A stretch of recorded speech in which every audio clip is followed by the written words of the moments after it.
How's it going, everybody? I'm Andrew Goldfarb. This is Mitch Dyer. We just came back from LA where we saw Call of Duty Black Ops 2.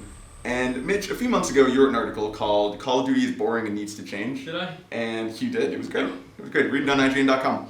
I'm curious to see what you think now that you've seen the change. Like, do you think it evolved? Do you think it's more of the same? Like, how do you feel about Black Ops 2? So what stands out to me is the new Strike Force mode, which is the exact kind of thing I'm looking for in a new Call of Duty. It's a new mode with a totally new approach. It's a lot more strategic. What are they? They're events in the campaign. Right. So basically, Strike Force mode is you'll get to these missions in the campaign that are they're like a sandbox, and you can basically control a plane or your soldier or whoever you want.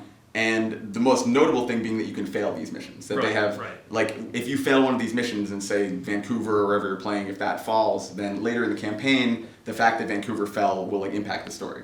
What's most interesting to me is just the way that those missions unfold. Like, it's not the traditional Call of Duty, you have a big machine gun, you run straight forward and shoot things. You can do that, but you have a very strategic objective, and you can pull out your camera and just kind of give issues to individual guys.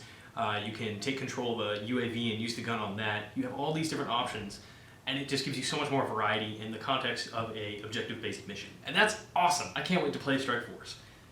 That's kind of what I'm looking forward to, because the campaign, as impressive as it is kind of more of the same, isn't it?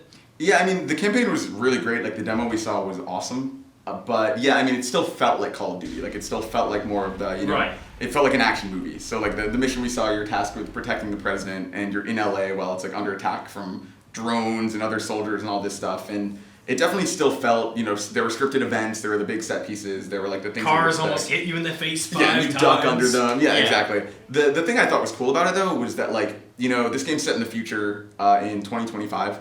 And when I heard that, I was a little bit apprehensive because, like, I don't want like crazy space buildings and like, you don't want like flying cars. You don't want it to be so far in the future that you can't connect to it.